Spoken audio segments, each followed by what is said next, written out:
સુરત મોટા વરાછા ખાતે રહેતા સિનિયર પત્રકારના ઘરને અજાણ્યા તસ્કરોએ નિશાન બનાવ્યું હતું. ઘરમાંથી રોકડ રૂપિયા 50,000 અને 22 તોલાથી વધુના સોનાના દાગીનાની ચોરી કરી હોવાની ફરિયાદ ઉત્તરાયણ પોલીસ સ્ટેશનમાં નોંધાતા સ્થાનિક પોલીસ અને સુરત ક્રાઇમ બ્રાન્ચની ટીમ ઘટનાસ્થળે પહોંચી જઈ તસ્કરોનું પગેરું શોધવા તજવીજ હાથ ધરી છે. ઉત્તરાયણ પોલીસ પાસેથી પ્રાપ્ત માહિતી મુજબ મોટા વરાછા સ્થિત હરિઓમનગર સોસાયટીમાં રહેતા જગદીશ દવે પત્રકાર તરીકે ફરજ બજાવે છે.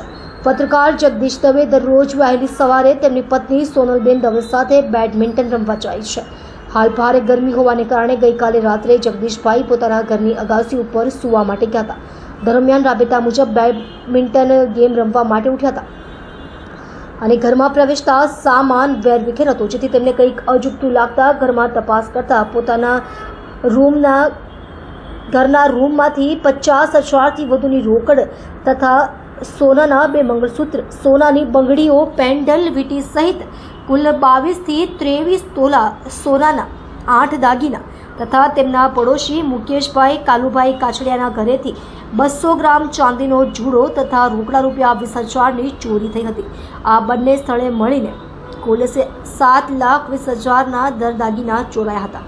પત્રકાર જગદીશ દવે આ અંગે ઉત્તરાયણ પોલીસ સ્ટેશનમાં ફરિયાદ નોંધાવી હતી, જેથી ઉત્તરાયણ પોલીસ સ્ટેશનના પીઆઈ સહિતનો કાફલો ઘટનાસ્થળે પહોંચી ગયો હતો. આ ઉપરાંત સુરત ક્રાઇમ બ્રાન્ચની ટીમ પણ ઘટનાસ્થળે પહોંચી હતી. ડોગ સ્ક્વોડની ટીમ દ્વારા પણ તસ્કરોનું પગેરું શોધવાની તજવીજ હાથ ધરવામાં આવી હતી.